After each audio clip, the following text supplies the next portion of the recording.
Sejak dam wilayah Gebang Poreng, Kecamatan Patrang ambrol diterjang oleh derasnya banjir pada Februari 2022 yang lalu. Hingga kini warga RW 15 hanya dapat pasrah dan mengandalkan bantuan distribusi air bersih untuk digunakan sebagai keperluan sehari-hari. Dam yang berada di area wilayah tersebut pada Februari lalu mengalami ambrol, sehingga area sungai di wilayah tersebut tidak lagi terlewati oleh air sungai. Selain mengandalkan bantuan distribusi air bersih dari PDAM beserta beberapa pihak lainnya, beberapa warga harus membeli saat bantuan air tidak tersedia. Itu pun air hanya cukup dibuat keperluan minum serta mencuci baju dan alat-alat dapur. Saat datang bantuan distribusi air oleh Polres Jember, sejumlah warga rela menunggu dan antri berjam-jam untuk mendapatkan air tersebut.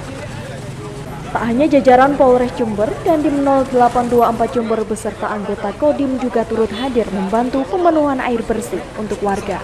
Ini kami bersama dengan Kodim 0824 Jember melaksanakan kegiatan bakti sosial dalam rangka memberikan bantuan kepada masyarakat yang selama ini sudah kurang lebih 2 bulan kekurangan air. Ini di wilayah Gebang ini ada 3 RW yang terdiri dari 350 kakak, selama ini kesulitan air. Dari Jember, Yudi Sadi, Jember 1 TV, melaporkan. Menurut data terakhir Koordinator Gizi Puskesmas Wuluhan, dari 1050 balita di Desa Kesilir, hanya terdapat 6,7% atau 71 anak yang diketahui menderita stunting. Angka tersebut relatif lebih rendah jika dibandingkan angka stunting tahun sebelumnya yang mencapai sekitar 12%. Meskipun bisa dikatakan berhasil dalam menekan angka stunting secara signifikan, namun seluruh pihak terkait di Desa Kesilir Wuluhan, termasuk Koordinator Gizi Puskesmas Wuluhan bersama kader Posyandu Desa Kesilir dan unsur masyarakat lainnya, masih terus meningkatkan pelayanan Posyandu di masing-masing dusun. Termasuk secara aktif memberikan edukasi ataupun sosialisasi kepada masyarakat tentang pentingnya menjaga asupan gizi yang cukup kepada anak, ibu hamil, dan ibu menyusui. Desa Kesilir, alhamdulillah Desa Kesilir total 1050 balita itu hanya stuntingnya 70%. Di sini saya akan menyampaikan tentang bulan. Apa itu bulan? Dibanding tahun sebelumnya, Bu? Bulan imunisasi anak nasional. Ya. Ibu-ibu masih ada yang 40-an yang pandemi yang melanda kita mulai tahun berapa, Bu? Turun, Mas, dengan kegiatan chatting free. Upaya penanganan kasus stunting ini sangatlah penting agar generasi masa depan tidak mengalami kekerdilan tubuh dan otak akibat kekurangan nutrisi. Dari Wuluhan, Bambang Sugiarto, Jember 1 TV, melaporkan. Terjadi laka tunggal di Jalan Gajah Mada, Kaliwates, Jember. Satu unit truk tronton bernopol N8760UK terjerumus ke tebing jurang jalan keluar masuk perumahan Argopuro. Kejadian bermula saat sopir truk dari Malang bermuatan belerang tersebut hendak mengirim barang di salah satu gudang di Jember. Sesampainya di perempatan lampu merah Argopuro, sopir salah jalan. Kemudian sang sopir bermaksud putar balik. Namun saat proses putar balik, sopir tak dapat mengendalikan truk karena mendadak rem kendaraan blong. Beruntung sang sopir bersama istri dan anak selamat. Tak ada korban jiwa dalam peristiwa tersebut. Mau putar balik, tiba-tiba remnya nggak bisa rem. Langsung nyelonong ke bawah itu, Pak? Ya. Tadi nabrak apa tadi sebelum jatuh? Ya, pembatas itu. Muat apa lagi? Belerang. Muat seberapa orang tadi pengemudi dan kernet? 2 orang sama istri saya. Tapi nggak ada korban ya, Mas? Nggak ada. Polisi saat ini masih melakukan olah TKP serta dalam proses pemeriksaan. Dari Jember, Yudi Sadi, Jember 1 TV, melaporkan.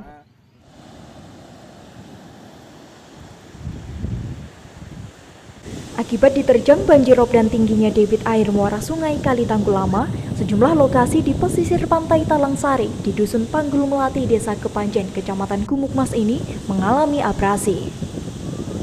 Abrasi ini terjadi secara terus-menerus selama 2 tahun terakhir. Puncaknya gelombang tinggi terjadi beberapa hari yang lalu. Hingga kini kondisi pantai Talangsari masih sangat mengkhawatirkan. Bibir pantai selebar 200 meter yang menjorok ke daratan hilang akibat abrasi. Bahkan sebuah musola juga terancam terkikis karena jaraknya hanya tinggal beberapa meter dari bibir pantai. Salah satu warga mengatakan bahwa gelombang tinggi terjadi sejak beberapa minggu terakhir ini. Lokasi ini merupakan lokasi wisata lokal yang dimanfaatkan warga untuk mencari nafkah. Namun sejak abrasi terjadi, wisatawan sudah tidak nampak dan beberapa lapak terpaksa ditutup karena sepi. Kemana? Lumayan mas, ini aja musola hampir kena ini. Itu kan sepertinya kan musola. Iya. Itu jaraknya berapa? Kurang lebih ada 3 meter ini mas. Dari yang titik atas. abrasi. Ini sebenarnya tempat apa ini mas? Ini sebenarnya tempat wisata lokal yang memang ada di Desa Kepanjen. Apalagi kalau biasanya ini rame-ramenya pas hari raya mas. Itu rame. Kalau minggu, hari pekan, biasalah ya, cuma juga ada yang rekreasi ke sini. Dengan adanya abrasi ini, warga nih khawatir nggak mas? Yang khawatir mas, takutnya makin kesana makin parah mas. Sementara itu, Ketua BPD Desa Kepanjen, Imam Muklas berharap ada penanganan dari pemerintah terkait abrasi ini, karena warga sekitar lokasi juga khawatir jika dibiarkan maka abrasi semakin meluas. Lokasi abrasi memang jauh dari pemukiman, namun banyak warga yang menggantungkan pekerjaannya di lokasi wisata lokal Pantai Talangsari tersebut. Ya, terima kasih. Terkait abrasi memang sangat mengkhawatirkan, Pak, karena sampai saat ini belum ada penanganan dari pihak terkait maupun BPD, karena abrasi sekarang ini sudah hampir mau mengenai musola di tempat wisata Tanjung Sari. Harapan kami segera ada penanganan agar tidak terjadi abrasi yang lebih luas. Dari Gumukma, Sugito Jumber 1 TV melaporkan. Kondisi jalan aspal baru penghubung antar desa Umbul Sari dan Paleran, Kecamatan Umbul Sari, Jember yang diperbaiki menggunakan anggaran proyek Multius ini sangat disayangkan. Perbaikan jalan yang baru usai dilakukan 2 pekan terakhir tersebut tidak bertahan awet dan mulai mengelupas kembali. Dugaan kemungkinan penyebab utamanya adalah kendaraan yang melalui jalan tersebut over kapasitas, atau bisa jadi karena kualitas jalan yang kurang baik. Jumari, salah satu warga Umbul Sari, menyampaikan keluhannya terhadap kondisi jalan yang baru diaspal namun kini sudah mulai rusak. Kurang lebih 15 hari Pak. Jalan ini dibangun masa 1 minggu sudah banyak yang lupas. Maksud saya, tolonglah untuk material yang bagus, biar warga itu betul-betul menikmati.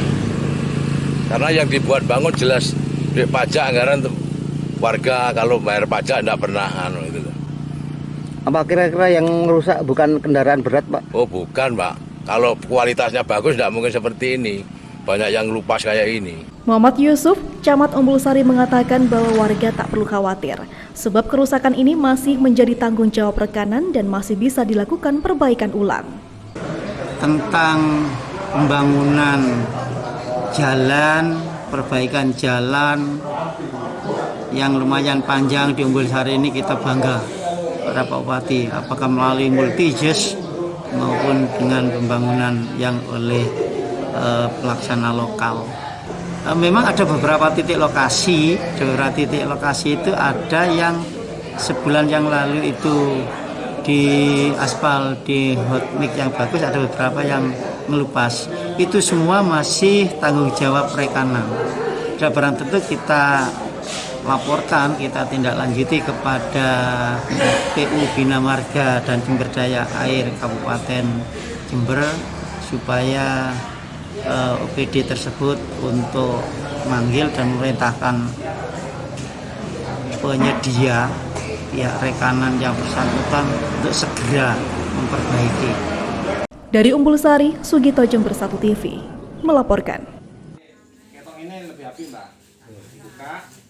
Menyikapi wabah penyakit mulut dan kuku yang biasanya menyerang sapi, sejumlah peternak di Kabupaten Jember menyikapi hal tersebut dengan memberi madu tawon liar khusus atau madu Apis dorsata yang merupakan madu hasil dari tawon liar jenis kung yang banyak digunakan warga sebagai pencegahan penyakit PMK tersebut. Hal ini yang membuat salah satu pengusaha madu di wilayah Dusun Pondokwaluh, Desa Kencong, Jember kebanjiran pesanan madu dengan jenis tersebut. Madu jenis Apis dorsata ini dipercaya bisa meningkatkan asupan nutrisi yang pada gilirannya akan memperkuat nafsu makan dan imun tubuh sapi dalam melawan serangan virus.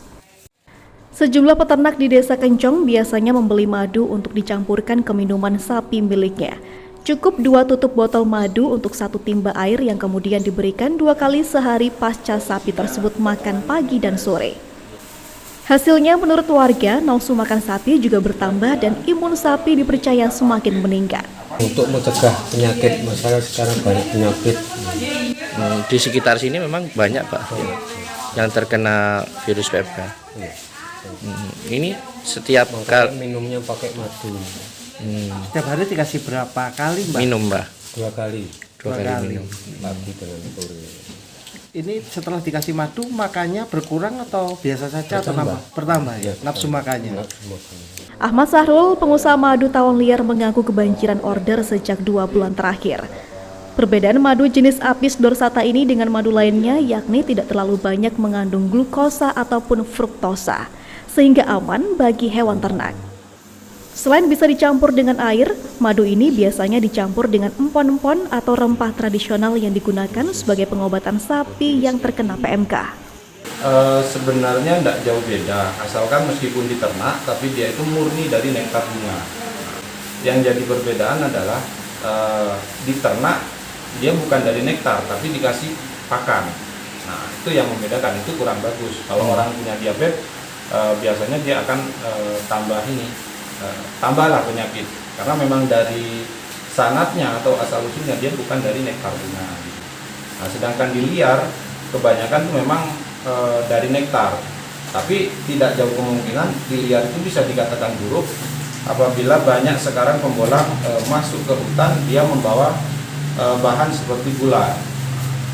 Tujuannya nanti untuk meyakinkan pelanggan bahwasannya saya dapat dari hutan, padahal dia bawa. Itu ada beberapa, tidak semua tapi ada beberapa. Menurut Kepala Desa Kencong Ahmadi, sementara ini terdapat 909 sapi dan 493 kambing dari 6 dusun di Desa Kencong.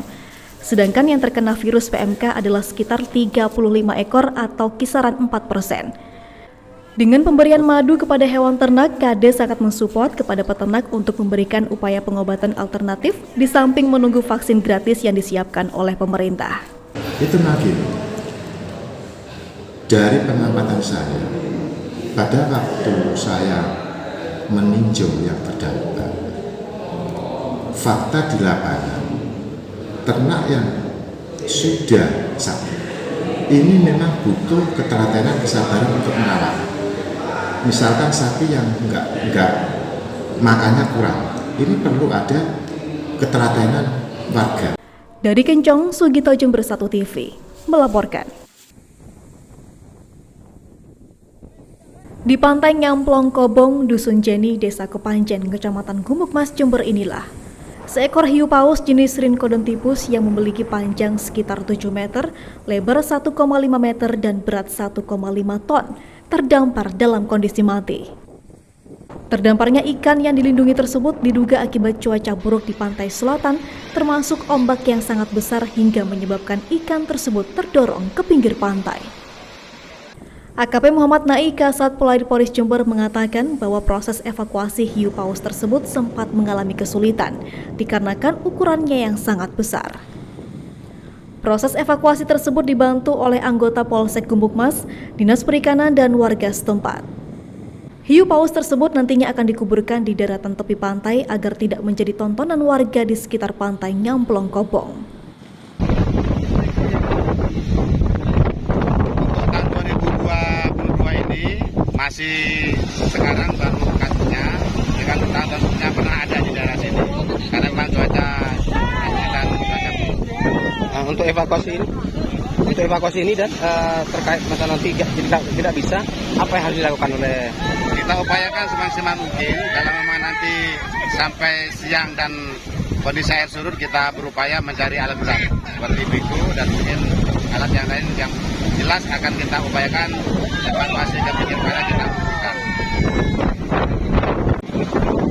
Yang jelas cuaca karena menurut perkiraan BMKG cuaca di Samudra Hindia dan pantai selatan Kabupaten Jember di atas 5 meter sampai 1 minggu ke depan, sehingga cuaca sangat buruk, angin kencang dan gelombang sangat tinggi. Sehingga dari faktor cuaca sehingga ikan ini terdapat ke daratan. Dari Gumukmas, Sugito Jember 1 TV melaporkan.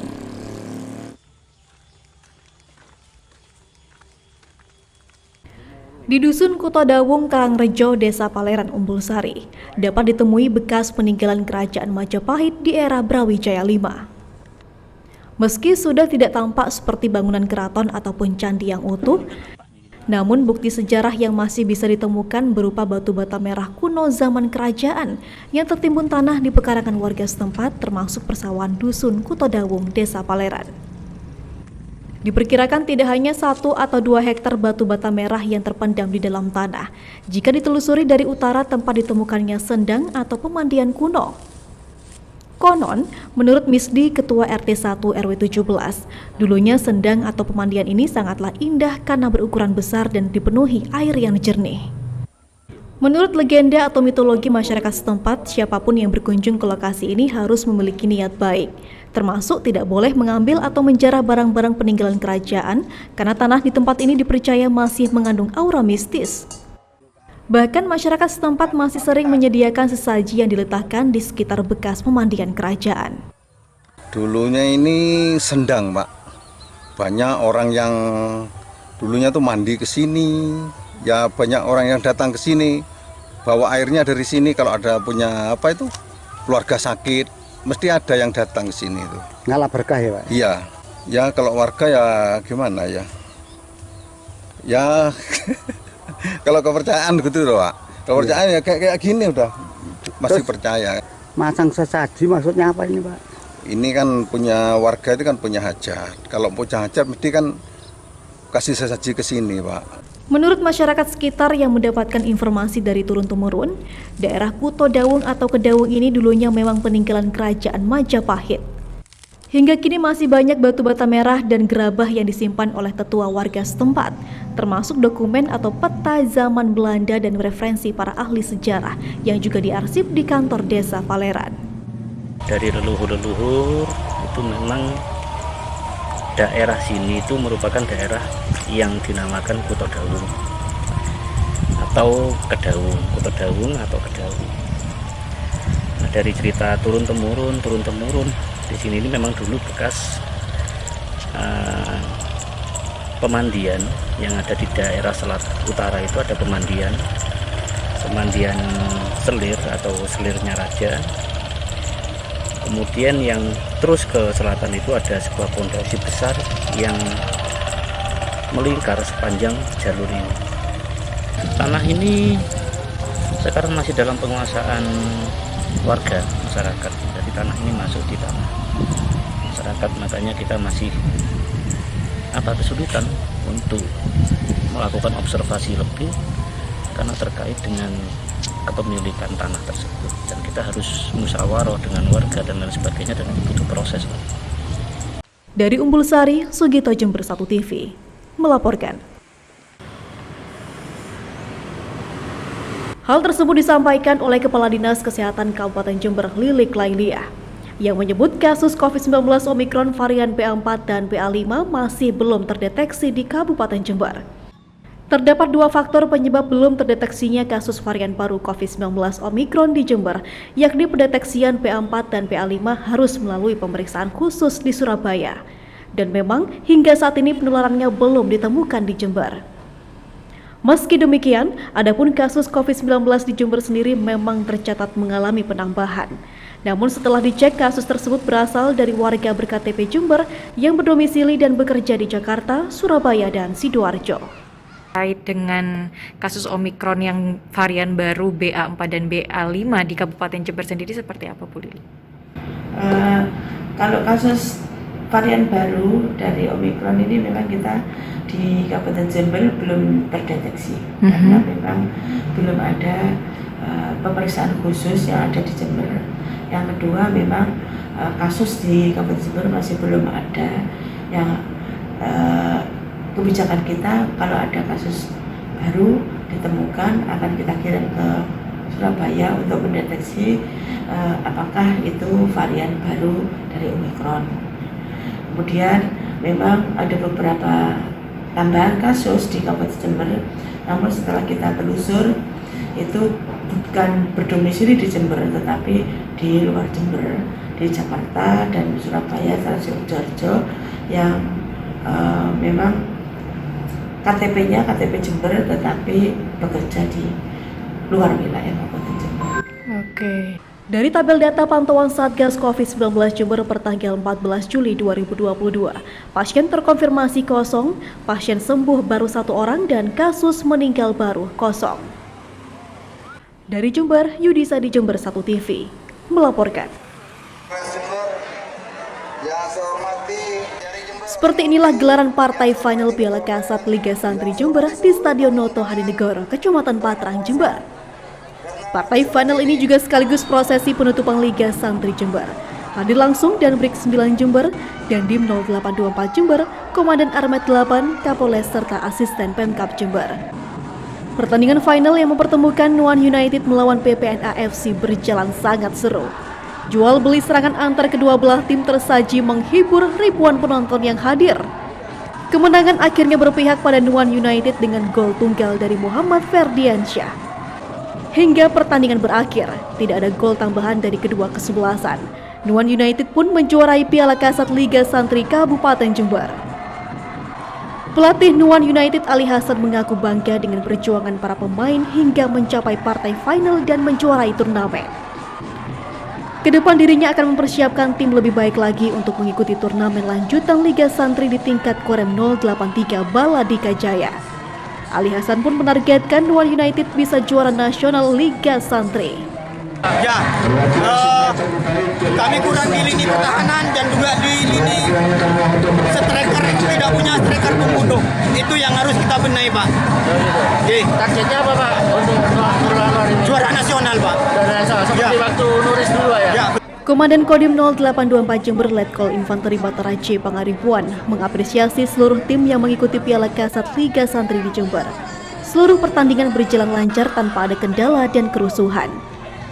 Kedepan dirinya akan terus mengawal tim Jember ini ke tingkat regional dan nasional.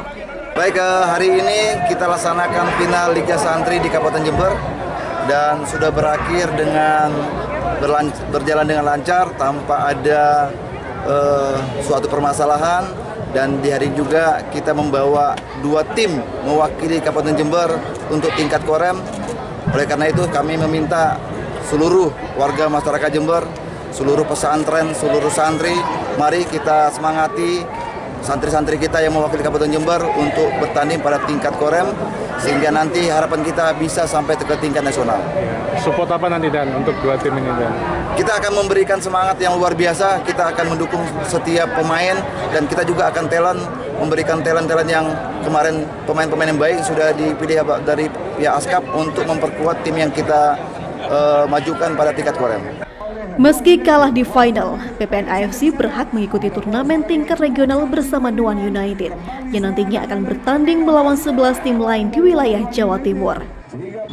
Dalam closing Piala Kasat Liga Santri Jember juga turut dilaksanakan partai hiburan sepak bola sarung yang diikuti oleh puluhan santri, serta penyerahan hadiah kepada juara ketiga, pencetak gol terbanyak dan supporter terbaik. Dari Jember, Yudisa di Jember 1 TV melaporkan.